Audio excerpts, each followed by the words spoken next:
Amados, o trabalho com a palavra escrita é poderoso. Você, como servo de Deus, eu cresci, o seguinte, com aquela frase: se você não prega, se você não canta, se você não sabe fazer nada, pô, pelo menos distribui folheto, né? Então jogou lá embaixo o camarada que distribui folheto. O problema é que eu estava no Paraguai, eu estava à frente de uma igreja. Nós tínhamos o trabalho de rádio. Na época nós tínhamos um trabalho bastante abençoado com jovens. Nós tínhamos diversas atividades. No Paraguai nós estávamos fazendo campanhas evangelísticas. O trabalho estava crescendo, estava explodindo. Aí Deus me leva do Paraguai, e Deus me leva para a Bolívia, e quando eu chego na Bolívia, eu querendo fazer esse trabalho de campanhas, de pregar no meio da rua, o Senhor fala o seguinte: pega folheto e vai para a rua. Pega folheto e vai para a rua. Aí eu peguei uma mochila, enchi a mochila, e fui com a minha esposa para o meio da rua, e com um folhetinho, e chegava numa praça, e começava a distribuir aqueles folhetos para aquelas pessoas. E um dia eu cheguei numa praça daquela, tinha bastante gente, e eu comecei a distribuir um folheto que eu recebi dos Estados Unidos, um folheto comprido, assim, era uma pregação, e eu dei para uma pessoa, e eu dei para outra, e eu dei para outra. Aí eu sentei na praça, e eu fiquei ali, né, orando o Senhor. Eu queria tanto fazer uma campanha, mas o meu documento não saiu, eu não posso fazer um trabalho aqui ao ar livre, chega a polícia, a imigração, e não vai me deixar fazer. Olha só essas vidas, essas pessoas precisam ouvir falar do Evangelho, e papapá. E eu comecei ali a orar, e sentei ali naquela praça. Eu peguei aquele folheto, eu comecei a ler, amado. E quando eu estou lendo aquele folheto, aquela palavra toca o meu coração. Eu lendo ali, e aquela mensagem tocando o meu coração, e daqui a pouco eu começo a chorar na presença do Senhor, e eu lendo aquilo ali. Quando eu levanto a minha cabeça, que eu começo a olhar para a praça, todo mundo está fazendo a mesma coisa. Está todo mundo na praça lendo o folheto. E o camarada, e eu fiquei olhando para um camarada lá, ele lia, virava a folha, lia, virava outra folha, lia, e depois guardava aquele folhetinho, e o outro fazia a mesma coisa. E o Senhor começou a falar ao meu coração: olha, você leu a palavra, ela tocou o teu coração, essas pessoas estão lendo a palavra, e se da mesma forma, assim como você abriu o coração para ser tocado, da mesma forma, se elas abrirem o coração, elas vão ser tocadas pela palavra. Amém. Eu, sem dar um pio numa praça, eu estava vendo a palavra chegando ali. E no outro dia o Senhor fala: pega folheto, coloca na mochila e vai para a rua. E eu peguei folheto na mochila e fui para a rua. E deu um dia, e deu 2, e deu 2 semanas, e a gente orando ao Senhor: Deus, qual que é a estratégia aqui nessa nação? Qual que é a estratégia aqui nessa nação? E o Senhor, cada dia pela manhã, o Senhor falava: pega folheto, enche a mochila e vai para a rua. Pega folheto, enche a mochila e vai para a rua. E chegou um momento, eu falei: Deus, eu lá no Paraguai a gente estava fazendo campanhas evangelísticas. Eu estava à frente de uma igreja. Nós tínhamos um trabalho de rádio abençoado. Começamos o programa com 15 minutos. Aumentamos o programa para meia hora. Depois aumentamos para 1 hora. A proprietária da rádio nos deu mais 1 hora. Ficamos com 2 horas. E tempo depois ela nos deu, mas ficamos com 3 horas. E depois ela me deu completo. Às 3 horas eu não pagava mais nada. Programa de rádio. E eu falava: Senhor, a porta foi aberta para pregar a palavra. E o que eu estou fazendo aqui, Bolívia? Deus fez um rebuliço, falou, usou, mandou profeta, deu revelação, fez tanta coisa para eu distribuir folheto aqui na Bolívia. E o Senhor no outro dia: pega folheto, coloca na mochila, vai para a rua e leva a palavra para o povo. E cada dia estava eu e minha esposa, minha filha pequenininha, dentro de um carro de bebê, a gente empurrando aquele carro de bebê e fazendo esse trabalho de contato. E deu 6 meses, e deu 1 ano a gente fazendo esse trabalho. E deu 2 anos a gente fazendo esse trabalho. E deu 3 anos a gente fazendo esse trabalho. 2007, 2008, 2009, foram 3 anos a gente fazia isso em tudo que era feira de Santa Cruz de la Sierra e as cidades vizinhas, a gente fazendo esse trabalho. Durante aqueles 3 anos, Deus estava tratando comigo, era uma coisa, Deus estava mostrando o valor do poder da palavra dele, que é independente da minha entonação de voz, que é independente da forma que eu falo, é independente do meu idioma, se é em quechua, se é em mara, se é em guarani, se é em guarádio, se é em espanhol, ou se é em português. O valor da palavra dele, quando chega no coração de um pecador. E o Senhor estava mostrando aquilo ao nosso coração. E ali foi um mover, foi um moer do nosso coração. E depois daquilo foi quando Deus começou a colocar outros evangelistas no nosso caminho. Só que era difícil, amado, a gente levar material para ali para a Bolívia. Não era fácil, não. Eu tinha que falar com a igreja, falava com um, falava com outro. Às vezes o material chegava em São Paulo, eu tinha que levar para Santos, porque chegava 100 caixas em São Paulo. Aí eu falava com uma determinada igreja, que os irmãos colocavam num carro, levava para Santos, porque de Santos tinha um irmão que tinha uma carreta, e ele colocava esse material e trazia até a fronteira com o Paraguai. E aqui do Paraguai tinha outros irmãos que me ajudavam para levar para... Era uma vai e volta assim, até aquele material chegar na minha mão. Era um suor que você não imagina. Mas a gente era ali fazendo, o material chegava, a gente agradecia, e para a rua de novo trabalhar. Um dia eu estava na minha casa, eu contei essa situação aqui para os pastores aqui. Um dia eu estava na minha casa, dormindo, e era clarear, estava para clarear. E nós eu escutei uma voz dentro do meu quarto. Eu sei que era a voz do Senhor falando conosco. Aquela voz dizia assim, Peniel, falava o meu nome, Peniel. E quando falou o meu nome, Peniel, eu pulei da cama e eu sentei na minha cama. E a voz falava assim, aquela voz falava assim, Peniel, eu vou colocar muito material nas tuas mãos. Eu vou trazer os evangelistas e você vai apoiar esses evangelistas. Você vai fazer o apoio desses evangelistas. E continuava falando, e falava, e falava, e falava. E eu fiquei sentado, escutando aquela voz. Eu olhava para minha esposa, olhava para minha filha dormindo, e a voz era muito alta dentro do quarto, mas eles continuavam dormindo, e só eu pulei da cama. E eu ficava admirado daquilo, né? E elas dormindo, e eu aqui, escutando aquilo. E aquela voz falando, e falando, e falando, e falava, e eu já não entendia mais nada, e eu continuava escutando aquilo ali. Até que parou. Eu não falei nada para minha esposa, eu fui orar ao Senhor. E quando eu estava orando ao Senhor, o Espírito de Deus, Ele fala ao meu coração. Ele diz o seguinte, aquilo que você escutou e você entendeu, você já tem que colocar em prática.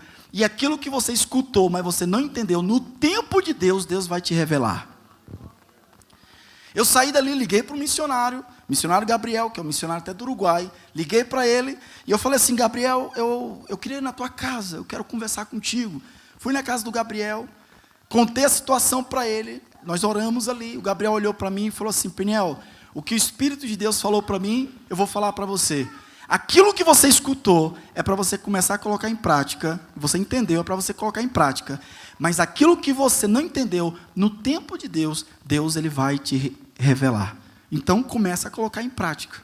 Eu falei para minha esposa, cheguei em casa, e eu falei para minha esposa, Mina, Deus está falando que nós vamos trabalhar com muito material de evangelismo. Nós vamos trabalhar com muito folheto. Essa sala aqui vai estar repleta de folheto. E nós vamos trazer toneladas de material. A Mina olhou para mim e falou assim, mas e realmente, eu estava catando moeda para comprar leite e pão. Ela olhou para mim e ela falou, mas Peniel, nós não temos dinheiro nem para comprar leite e pão, tu quer trazer material do Brasil? Eu falei, olha, Deus falou e Deus vai providenciar. Amados, com o tempo foi passando, certo é que Deus começou a abrir as portas, e nós começamos a trazer de toneladas, como vocês viram aí, toneladas de material. Hoje o programa de apoio evangelístico, nós estamos estendendo esse trabalho, não apenas, nós não estamos desenvolvendo na Bolívia, mas da Bolívia nós estamos entrando no Peru, da Bolívia nós estamos alcançando o norte da Argentina, nós estamos também com alguns contatos no Chile, atendendo fronteiras do Brasil, as cidades de fronteiras do Brasil. E ano passado o Senhor me deu uma palavra, ano retrasado, final de 2020, Deus me deu uma palavra sobre a extensão desse projeto a outras nações na América Latina. E nós viemos à fronteira para continuar atendendo a Bolívia e expandimos para dentro do Brasil. Nós abrimos ano passado no Brasil pontos de apoio em Aracaju, Sergipe, Juazeiro da Bahia, Marabá, Teresina, Campo Grande. Amém? E nós estamos aí com um projeto bastante abençoado aqui para o Rio Grande do Sul, contando aí com a força da Igreja Assembleia de Deus Vacarias. Amém? Que isso é Vacaria. Eu estou colocando um S aqui, Vacaria. E se Deus quiser, a gente está com foco de atender um pouco mais o Rio Grande do Sul. Amém? Abra sua Bíblia em Romanos capítulo 10. O texto que o pastor fez a leitura. Eu estava em casa meditando e pensando um pouco sobre o trabalho de evangelismo, trabalho de missões, o alcance das almas. E esse texto que foi lido, porque todo aquele que invocar o nome do Senhor será salvo, versículo 13. O sol.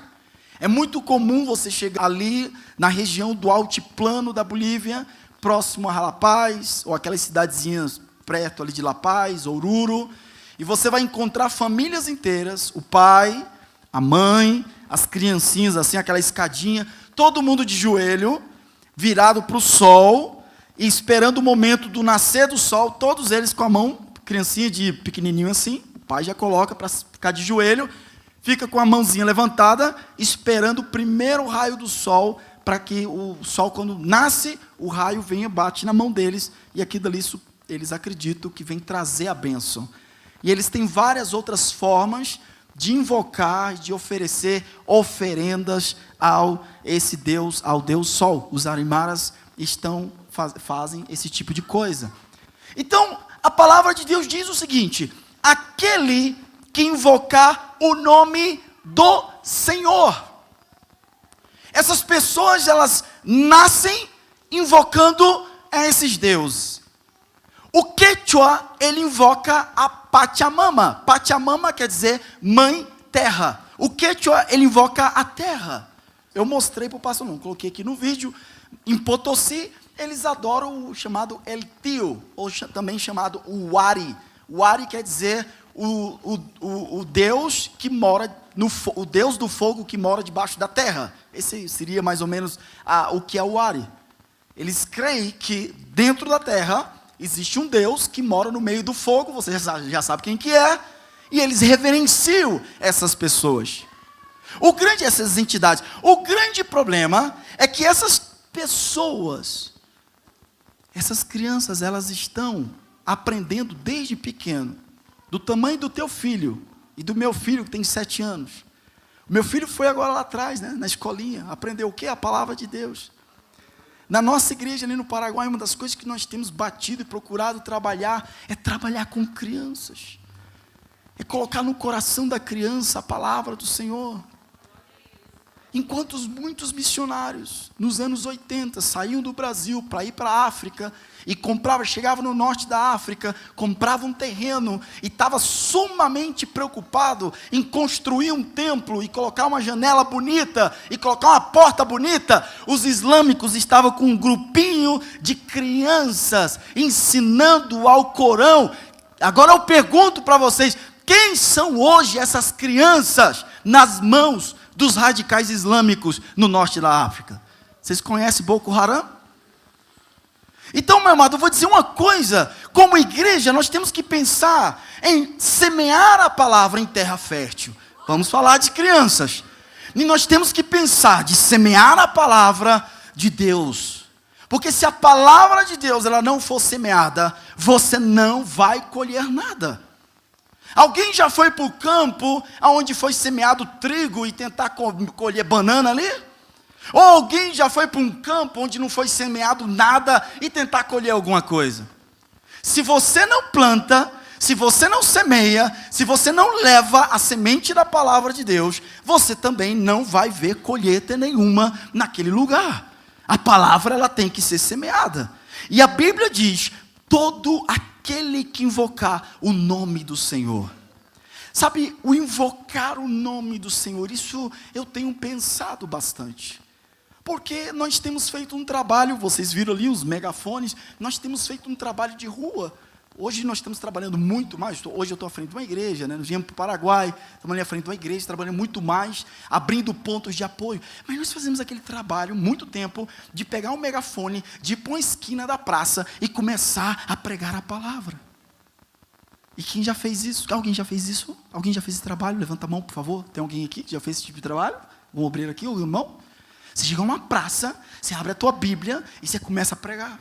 Você começa a falar. Você fala. E as pessoas estão passando, eles vão para um lado, aquelas pessoas vão para o outro, mas elas estão ali, muitas delas param e ficam te escutando, e depois elas vão embora, mas elas estão passando. Às vezes tem uma que para de longe, e te escuta um pouquinho, e vai outra, e daqui a pouco uma vem, Deus toca o coração de um, outro vem, e é um negócio muito interessante, é empolgante, eu gosto desse tipo de trabalho, sinceramente falando. Você está ali pregando, né? Você sobe uma passarela, você liga teu megafone, tua caixa de som, e você começa a pregar. E a pregação de rua, ela é diferente de uma pregação aqui dentro da igreja. Mas certo é que, quando você está pregando no meio da rua, as pessoas elas estão passando e elas estão entendendo que você está falando de Jesus Cristo ali no meio, ali naquele lugar. Quando você entrega um folheto, a pessoa ela sabe que você está falando de Jesus Cristo, trazendo uma mensagem para ela. Porque sabe, a palavra confronta o espírito da pessoa. A palavra confronta não apenas algo intelectual, mas a palavra vem no espírito. E Deus que é espírito, e o Espírito Santo que é espírito, fala ao espírito, incomoda o espírito dessa pessoa. E você sabe o que é invocar? Você sabe o que é o invocar? Você muitas vezes está pregando a palavra e a pessoa não aceita. Você convida para vir na igreja, ela debocha da tua cara. Você fala de Jesus para ela, ela diz que não quer escutar e vira as costas. Você fala não sei o que, daqui a pouco ela vai lá e faz coisa que o crente não faz, na tua frente, para poder te afrontar. Mas você sabe o que é invocar o nome do Senhor, no momento chave? É o que aconteceu com o ladrão lá na cruz. Tinha um ladrão que estava do lado, ele chegou para Jesus, como muita gente, e falou o seguinte: se tu és o Cristo, desce dessa cruz, salva a ti e a nós. Mas o outro falou: olha, ele nenhum mal fez, nós estamos aqui porque nós merecemos. E o ladrão que estava do lado, ele olha para Jesus e ele diz o seguinte: lembra-te de mim quando entrares no teu reino. Lembra-te de mim quando entrares no teu reino. Naquele momento, amados, eu vou dizer uma coisa para o irmão. Eu não sei, tem muito crente que às vezes não compreende bem essa frase desse ladrão. Ele estava na cruz, presta atenção. Aquele ladrão, ele estava na cruz, ele estava pendurado na cruz, estava para morrer, sabia que daqui a pouco ele ia morrer, mas ele olha para Jesus e ele fala: lembra-te de mim quando entrares no teu reino. E o Senhor falou para ele: hoje mesmo estarás comigo no paraíso. Amém. Existe um momento, é um momento do tudo ou nada, que a pessoa, o ser humano, ele vai se agarrar, ele esquece qualquer tipo de afronta mental, qualquer tipo de problema que ele tem com parente, com vizinho, com sei lá quem. Ele vai para aquilo que realmente vai dar segurança para ele. E o invocar que vai sair da boca e do coração dessa pessoa é aquilo que realmente tem confrontado o espírito dele. E o que confronta o espírito do ser humano é a palavra de Deus. É o evangelho de Cristo Jesus. É por isso que se você não abrir a sua boca para falar nada, não vai sair nada, não vai funcionar nada, ninguém vai se converter. Como, pois, invocarão naquele que não creram? Uma vez eu estava pregando a palavra de Deus em Santa Cruz de la Sierra. Estávamos com um megafone. Estávamos no meio de uma avenida, perto de uma feira bastante grande ali em Santa Cruz. E eu estava pregando a palavra. Aliás, coloquei um irmão bem na frente. Eu fiquei logo atrás, e eu estava ali distribuindo a literatura. O pessoal passava, a gente distribuindo a literatura, e chegou um camarada, ficou escutando do outro lado da rua, e ele atravessa a rua, ele veio para mim, ele chega para mim e fala assim: é verdade o que ele está dizendo? Eu falei: como assim é verdade o que ele está dizendo? Mas ele fala: é verdade o que ele está dizendo? falei, como assim é verdade o que ele está? Não estou entendendo. Ele disse que quem crê em Jesus vai para o céu e quem não crê em Jesus vai para o inferno. É verdade o que ele está dizendo? Eu falei, sim, é verdade, é o que ele está dizendo. E ele falou, e por que eu tenho 30 anos, 30 e poucos anos, não lembro quanto, 30 anos, e por que ninguém nunca falou isso para mim? Aí eu me espantei. Eu falei, mas vem cá, você nunca ouviu falar de céu, de inferno, de Jesus, como é que é a história? Ele falou, não, um primo meu veio na minha casa uma vez, ele vai para a igreja, estava indo na igreja, e ele disse que pessoas que fazem coisas más vão para o inferno, e o inferno é um lugar onde tem fogo, as pessoas vão ser lançadas ali, e não vai sair dali nunca mais, e quem faz coisas boas vão para o céu. Isso foi tudo o que ele sabia da Bíblia. Eu falei, mas meu amigo, você sabe alguma coisa da Virgem Maria? Ele, não sei, ele não sabia. Você sabe alguma história de Pedro? Não sei. Você já ouviu falar da Bíblia? Não sei. Você mora onde? Eu moro na comunidade tal. O camarada não sabia. Aí eu peguei e falei, vem cá, eu puxei ele num canto, e eu comecei a contar a história de Jesus. Aí eu tinha na minha mochila um Evangelho de São João, que o Evangelho de São João foi escrito justamente para isso, para esse objetivo. Eu falei de Jesus para ele, falei da palavra de Deus para ele, orei por ele, eu peguei o Evangelho de São João, entreguei para ele, eu falei, olha, você leva, lê isso aqui, você sabe ler, ele sabia ler, você leva, esse aqui conta a história de Jesus, é esse homem que se você crê nele, o Filho de Deus, ele vai te poder, ele que tem capacidade de perdoar os nossos pecados e de nos levar para o céu. E aquele senhor saiu feliz ali, né? Ele pegou o nosso livreto, o Evangelho de São João, e ele sai feliz daquele lugar. A questão é, como invocarão naquele em quem não creram? Tudo que muitas pessoas no campo de missões aprenderam a crer é na Pachamama. Aprenderam a crer é no Deus Sol. Aprenderam a crer que se ele acender uma vela para uma santa, um santo sei lá o que, vai resolver o problema dele. Aprendeu a crer que se guardar a santa liturgia, a coisa vai melhorar para a vida dele. Ele aprendeu a crer que ele tem que ir, mesmo que ele não entende nada, uma vez por semana, numa igreja, e vai ficar por isso mesmo. Essas pessoas aprenderam isso. E precisa de você, meu irmão, para ir lá e anunciar o Evangelho. Mostrar para essas pessoas quem é Cristo Jesus. E quando você abre a sua boca, o espírito dessas pessoas são confrontadas, mesmo que elas dizem que não creem, mesmo que ela fala que o ignorante é você, mesmo que diz que o que você está trazendo é algo retrógrado, algo do passado, mas o espírito delas são confrontadas mediante a palavra de Deus. Mas como invocarão naquele que não creram? Como invocarão em Cristo Jesus, se ninguém falou de Cristo Jesus? Como você, como essa pessoa, vai ter a reação de levantar a cabeça e poder invocar a Deus Pai, a Jesus Cristo, a pedir perdão, se ninguém nunca teve a coragem de se levantar e levar a palavra para essas pessoas? Como invocarão? Como crerão naquele em quem não ouviram? O meu avô, ele nasceu numa família problemática. A família do meu avô, o meu bisavô era paterno, ele era espírita, e teve vários filhos, e um dia, estava lá numa sessão, um espírito, um demônio baixou lá em alguém, e falou que aquela mulher que estava com ele não era mulher dele, fez aquela salambança toda, moral da história, meu bisavô abandonou a minha bisavó, e aí ficou aquele monte de filho, começaram a passar necessidade, e ele era pequeno, e começou a passar muita luta, juntamente com a família, moral da história, vendendo doce aí, pelo meio da rua, aquela coisa toda de família pobre. Cresceu num ambiente assim, de muita luta. Com 12 anos de idade, se eu não me engano, ele foi para o norte do Brasil para poder garimpar, arrancar, tirar seringa. Com 12 anos de idade, ele tirava a seringa, andava com a 12 nas costas, uma espingarda 12 nas costas, por causa de onça, porque lá é só o que tem onça, e ia coletando aquelas seiva, né? E também andava com aquilo ali, uma vida desse jeito. E depois ele entrou na marinha, e sempre uma vida muito desreglada e longe dos caminhos do Senhor. E um dia ele para em frente de uma igreja católica, né?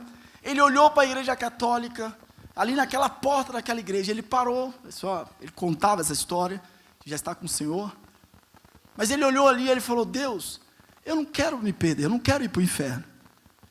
Se precisar arrancar meu braço para que eu possa ir para o céu, Deus, arranca o meu braço.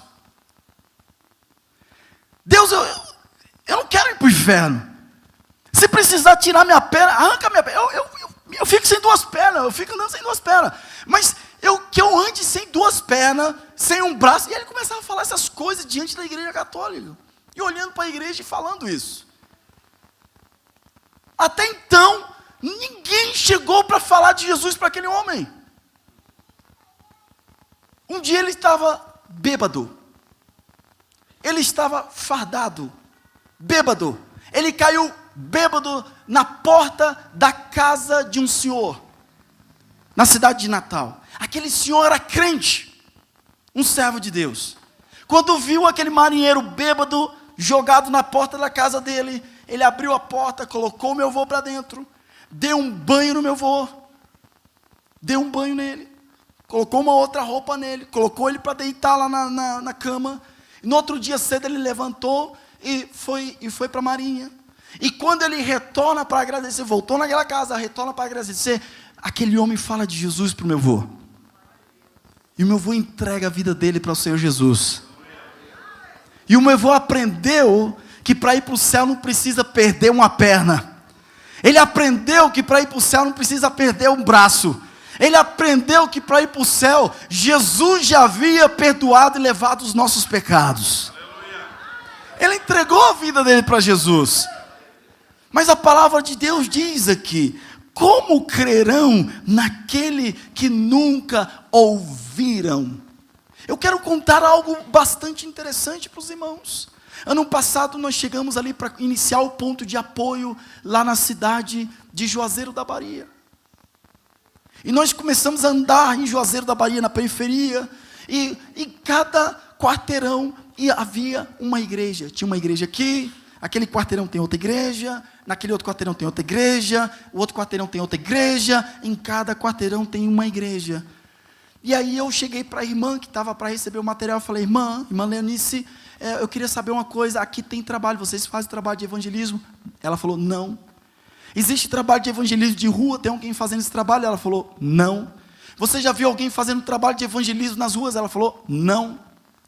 E eu falei: como tem tanta igreja? Ela falou: pastor, funciona assim, tem uma igreja aqui, o irmão não gostou, vai lá na outra quadra, abre uma igreja, tenta pegar os membros daquela igreja, muda de igreja, e fica aquela briga, um puxando de igreja, entendeu? Fica aquela rotatividade ali, e vão brigando, e fica brigando entre igreja. É assim que é o trabalho que funciona aqui. E eu estava no Rio de Janeiro, uma missionária me abriu os olhos em relação a isso. Nós entramos num bairro, tinha um vale, e ali, lá de cima, a gente via aquelas casas, e o irmão que estava com a gente falou assim: irmãos, quantas igrejas você acha que tem nesse bairro aqui? Eu olhei e falei: irmão, não sei, não deve ter muita, né? Porque é um bairro tão pequeno desse, um negócio assim. Ele falou: aqui tem 96 igrejas só nesse vale aqui. E aí a missionária olhou para mim e falou assim: pastor, você pensa que porque tem muita igreja, o evangelho está sendo pregado? No meio dessa multidão de pessoas que estão no meio dessas igrejas, as igrejas ficam um pegando membro do outro, lutando para pegar membro do outro. Enquanto isso, o pecador, a pessoa que nunca ouviu falar de Jesus e que não é impactado com o evangelho, ela nasce, ela cresce, ela se procria e ela morre sem ter acesso à palavra de Deus.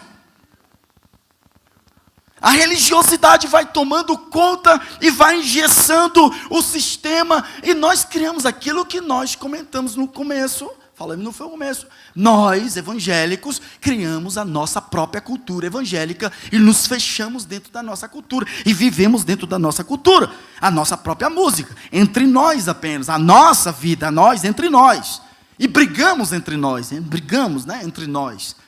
E não há uma unidade para alcançar o pecado. Brigamos entre nós. Um pega membro da igreja e fica esse negócio. Isso tem acontecido no Brasil. Eu quero trazer a mensagem para os irmãos nesta noite. A palavra de Deus diz: Como crerão em quem não, naquele que não tem ouvido, se eles não ouviram falar de Jesus? Como é que eles vão crer? Tem que alguém levar a palavra de Deus. Tem que alguém se levantar e fazer algo. E a palavra de Deus diz mais: como ouvirão sem haver quem pregue? Prega a palavra, meu irmão. Prega a palavra, meu irmão. Prega a palavra, meu irmão. Você sabe o que é pregar a palavra? Você sabe o que é pregar a palavra? Pregar a palavra, um dos principais conceitos, a pregação, é a fixar mensagem. O mundo hoje está pregando a palavra de muitas formas, se fixando mensagens. Estão usando a internet. Eu estava comentando com o irmão, comecei a pesquisar um tempo atrás para trazer uma mensagem de missões, e uma das formas muito fortes para se fixar uma mensagem na mente das pessoas são esses vídeos, parece bobeira, né? Esses vídeos de vlog que grava, que mostra, não sei o quê, mas por trás você tem uma mensagem, e eu tenho feito isso, eu comprei até curso para aprender a fazer isso aí, eu comecei a colocar em prática, colocar no canal do YouTube, para a gente poder trazer uma mensagem. Cada vídeo a gente mostra um negócio, faz o vídeo daquele jeito lá e pum! Que fixa a mensagem. Você fixa a mensagem. Você prega a palavra quando você dá um bom testemunho de crente para os seus parentes. Porque a mulher, a Bíblia diz, a mulher, ela ganha o marido sem palavras. Porque o marido não quer escutar o que ela quer dizer, mas o marido escuta o que ela faz. Ele está escutando tudinho, as ações. Os nossos parentes assim também. Você prega a palavra através da literatura, sim, por que não? Existem N motivos, N formas de pregar a palavra. Deus, Ele quer usar você de alguma forma. Pastor, eu não prego a palavra porque eu não tenho tanta habilidade com microfone e eu não tenho coragem de domingo. Mas, amado, você pode pregar a palavra. E a palavra de Deus diz o seguinte, versículo 15: como pregarão se não forem enviados? Como está escrito: quão formosos são os pés dos que anunciam o evangelho da paz, dos que anunciam as boas novas. Ser enviado. Ser enviado. Eu sempre tive muita vontade de fazer missões, mas eu sou filho de missionário. Então eu tinha vontade de fazer missões, mas eu não queria ser missionário. Porque com meu pai eu vi muita injustiça sendo feito em missões, secretarias, agências de missões, a gente sempre muito envolvido com missões, e eu vi de perto, eu cresci vendo aquilo ali, e nós padecendo aquelas situações, e eu orava ao Senhor: Deus, eu quero ser missionário, eu quero fazer a obra, mas eu não quero ser desse jeito, eu não quero fazer a obra desse jeito, aí, e o tempo foi passando, até o dia que o Senhor começou a tocar o nosso coração. Então eu tive um pensamento, sabe uma coisa? Eu vou fazer missões, eu vou entrar no quartel, eu vou fazer um curso, e eu vou fazer um curso de sargento, sei lá o quê, alguma coisa. Eu queria ser militar, e eu vou fazer a obra de Deus. Eu comecei a fazer meus planos, né? Aí eu entrei no quartel, aí estava fazendo um curso lá dentro, e comecei a fazer um monte de coisa, e estava lá, o tempo foi passando, até um dia que o Senhor, um dia eu estava tirando serviço, eram umas 4 da manhã, o Senhor fala bem ao meu coração: eu não quero você aqui, eu tenho um outro lugar para você. E ali eu estava lá, eu falei, naquele momento, os meus planos que eu tinha para a minha forma de fazer missões, ela foi completamente para baixo. E eu falei: Deus, e agora? Eu pensei: mas quem que vai me manter? Porque eu preciso de dinheiro para pagar meu aluguel, eu quero ter uma família, eu quero me manter. E o Senhor falou assim: eu serei o teu mantenedor. Eu vou ser o teu mantenedor. Aí eu saí dali, saí do quartel, fui para minha casa, só que eu fiquei sem dinheiro, e era difícil ficar sem dinheiro, né? Chegava o pai e falei: pai, eu quero comprar uma manjão, né? Pai, eu quero comprar um sapato, pai. Tá. Aí fica difícil, aí eu peguei e eu comecei a fazer cartão. Não, eu fazendo cartão, eu vou ganhar dinheiro, eu vou ter tempo e eu vou fazer a obra. Eu comecei a fazer isso, não está nada errado, irmão, tá? Quem faz isso aí não está nada errado e tem esse pensamento, amém. Não foi o meu caso. Eu comecei a fazer cartão e começou a vir cliente, e eu comecei a ganhar dinheiro, e eu contratei um rapaz, era esse cartão pessoal, né? Com esses cartõezinhos pessoal. E eu contratei um rapaz e contratei outro, e a gente comprou umas máquinas, e o negócio foi crescendo, e um belo dia, era 2h da manhã, eu estava ali trabalhando e ganhando, e um dia o Senhor falou, eu não te tirei do quartel para você ficar aqui o dia inteiro fazendo cartão. O Senhor falou bem forte isso comigo.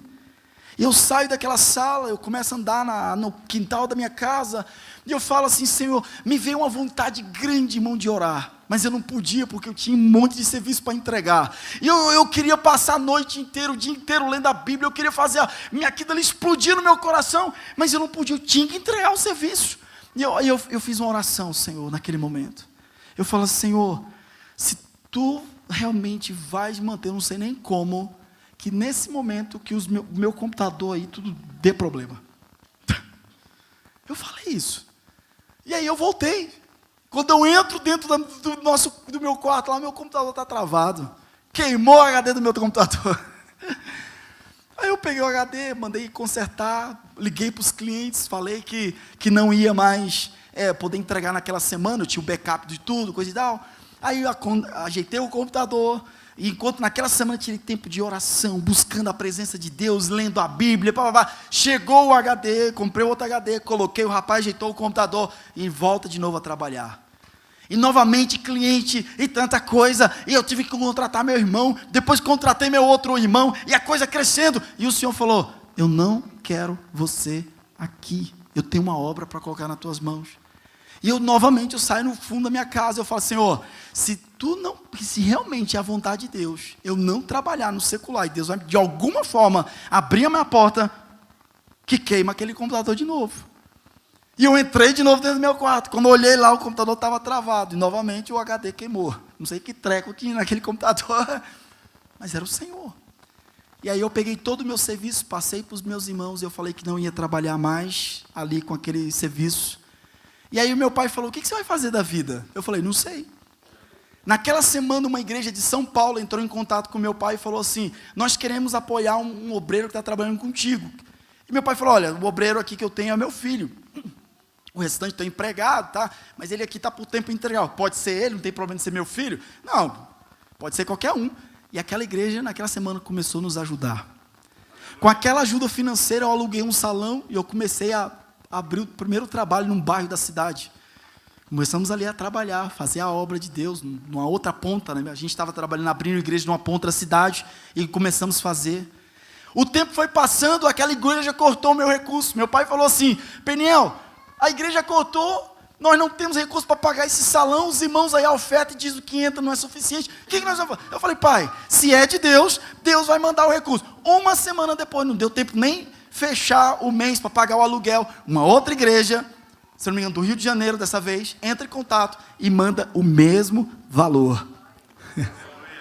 Você sabe o que era isso? Sabe o que tudo isso era? O que estava acontecendo? Era Deus falando comigo, olha, eu estou te enviando, eu estou te chamando e eu vou te enviar, vou te preparar e vou te enviar.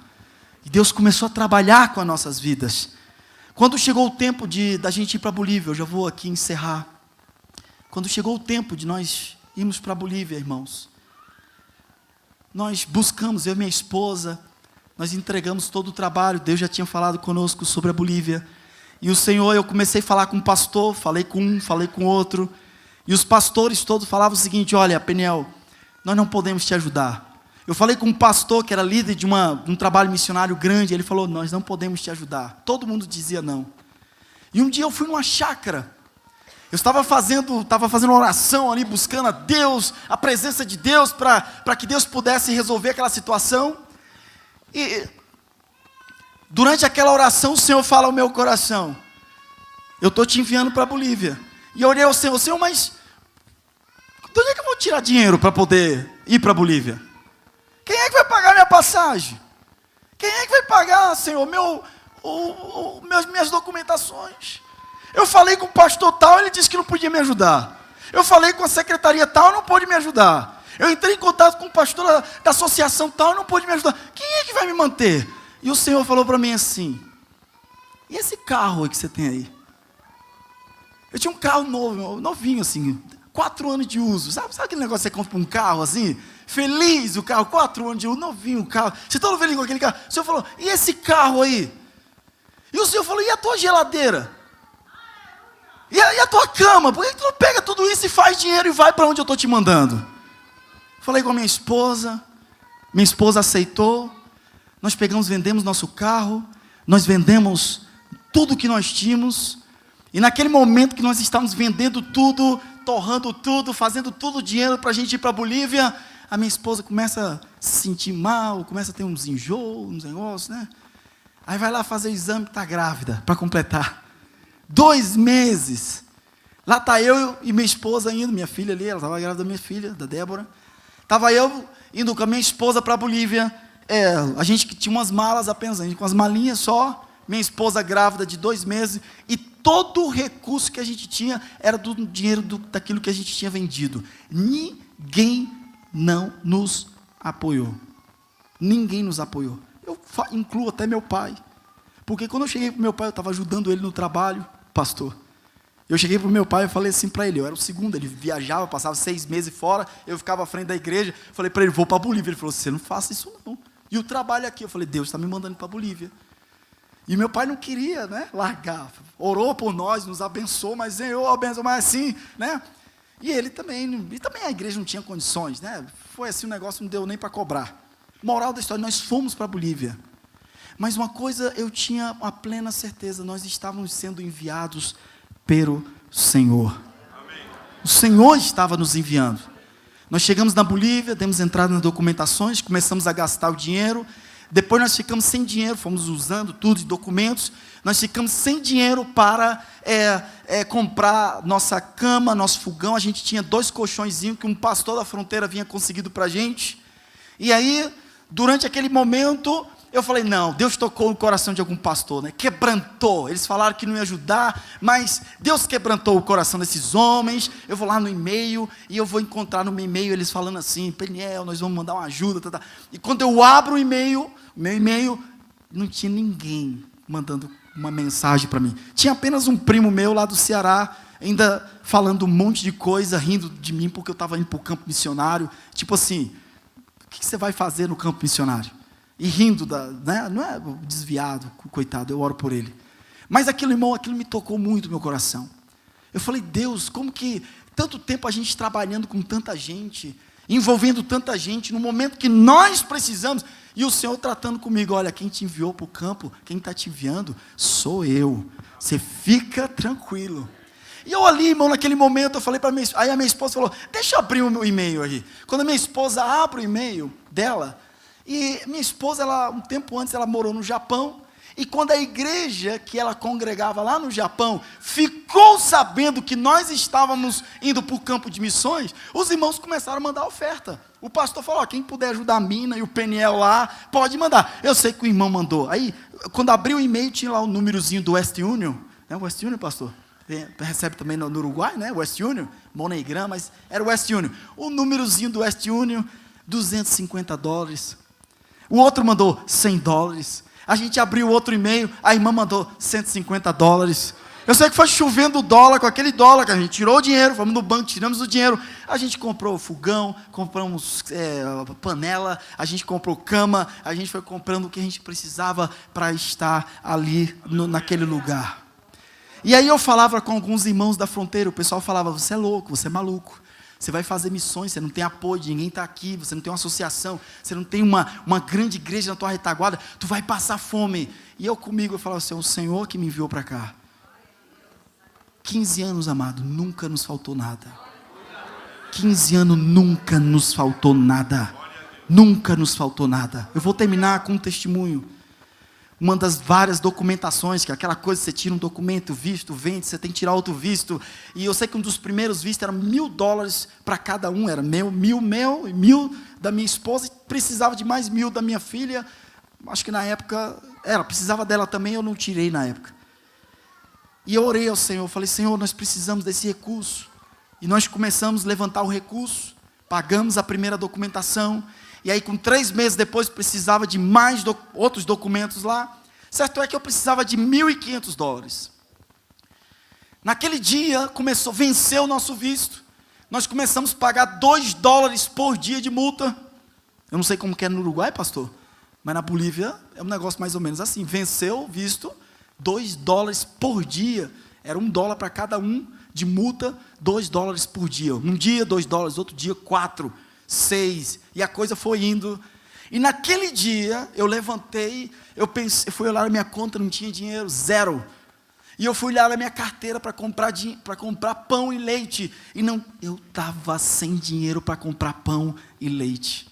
Eu procurei lá umas moedinhas e contei as moedas. Bom, a moeda dava para comprar 1 litro de leite e 4 pãezinhos. Fui lá na mercearia, andando, e cheguei na mercearia, comprei o pão, comprei o leite, e voltei para casa. Eu falei: Senhor, aonde que eu vou conseguir $1.500 para eu pagar, se eu não tenho dinheiro nem para comprar o almoço de hoje à tarde? Chegou no almoço lá, minha esposa fez lá um arroz com ovo, negócio. Chegou de madrugada, eu não consegui dormir, continuei orando, entrei na madrugada buscando ao Senhor. Durante aquela madrugada, o Senhor me deu uma palavra: repreende a escassez e chama a abundância, que o recurso vai chegar na hora certa. E eu fiquei ali no meio da minha sala, começando a repreender aquela escassez. Sai desse lugar. Eu comecei a repreender tudo aquilo. Falei: a provisão do Senhor vai chegar. A provisão do Senhor vai chegar. Amados, quando foi no outro dia, eu olhei meu e-mail, uma irmã lá de Brasília me mandou R$500. E aí depois caiu o dinheiro de uma outra irmã. Eu não tinha falado para ninguém, tá? Não mandei carta para ninguém, não mandei e-mail para ninguém, não falei situação para ninguém. Eu estava numa situação assim que não dava nem para eu falar das minhas necessidades, porque senão o pessoal, principalmente meus familiares, falavam: falou que Deus mandou e está aí pedindo dinheiro, bonitão. Então eu peguei e fiquei numa situação bem, de checkmate, como a gente fala. E eu peguei e falei: Senhor, tu me enviaste neste lugar, e eu sei que a provisão vai chegar. E, amados, essa irmã mandou R$500, a outra mandou mais não sei o quê, caiu o dinheiro, não sei as quantas, e quando eu fui vendo que foi caindo os dinheiros assim, fui lá no banco, tirei, troquei, cambiei, quanto é que deu? $1.500.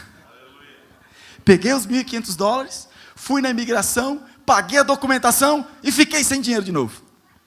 Aí eu cheguei para minha casa, minha esposa falou: mas rapaz, você nem para orar para uns $2.000, $2.500, estou orando por $1.500, por $1.500. Foi lá, deu tudo o documento, ficou sem nada. Aí eu falei para ela: olha, a questão é que Deus não nos deu apenas, isso é uma coisa que eu repito bastante em cada provisão do Senhor, Deus não nos deu apenas os $1.500 para pagar a documentação, mas Deus me deu renovou a convicção de que é Ele que nos mantém no campo de missões. Amados, eu vou encerrar. Ano de 2020, nós perdemos todas as nossas ajudas financeiras. Eu contei aqui para o irmão Moisés, com exceção de uma igreja. 2020, com a época da pandemia, né? As igrejas não podiam abrir, não podia tirar oferta, não podia, e foram cortando. Apenas uma igreja manteve mandando o recurso. Uma época diminuiu para metade, depois recuperou e continuou mandando recurso. Eu agradeço, eu quero aqui pessoalmente agradecer os irmãos, que foi essa igreja aqui que continuou mandando recurso para a gente ali na Bolívia. Amém? Vocês são parte do trabalho que nós estamos fazendo ali. Mas ali naquela época, o recurso que era mandado aqui não era suficiente.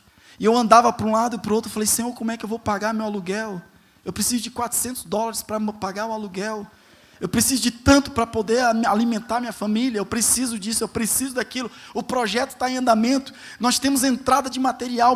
Tinha material que estava chegando no ano de 2000. Estava entrando com material na Bolívia, um container. Deus aí, parece que... E o Senhor falando: fica tranquilo que eu vou abrir as portas. Um belo dia, eu comecei a receber mensagens de irmãos do Brasil. Eram irmãos de tudo que era de parte do Brasil. Eram irmãos em particular. E aqueles irmãos começaram: olha, irmão, eu vou te ajudar com tanto, eu vou te ajudar com tanto. Moral da história: o recurso que eu tinha perdido das igrejas, Deus enviou aqueles irmãos para justamente completar o recurso que estava faltando. E nós permanecemos com o trabalho ali na Bolívia. Amém? A obra missionária, ela precisa de alguém que abra a boca e precisa de alguém que seja enviado. E eu quero mais uma vez agradecer aos irmãos pela presença de vocês no campo de missões. Porque quando você pega a sua oferta, quando você oferta para o trabalho de missões, você está pegando parte do seu salário, que é fruto do seu tempo, que é fruto do seu esforço e você investe no campo de missões. Se o missionário ele tem capacidade, tem condições de estar no campo por tempo integral, desenvolvendo o trabalho que ele está fazendo lá, é porque existe alguém na retaguarda mantendo e segurando a corda. Amém? E eu louvo a Deus por essa igreja que tem segurado a corda, não somente o nosso projeto, mas tantos outros fazendo o trabalho de missões. Posso fazer uma oração, pastor? Vamos ficar em pé?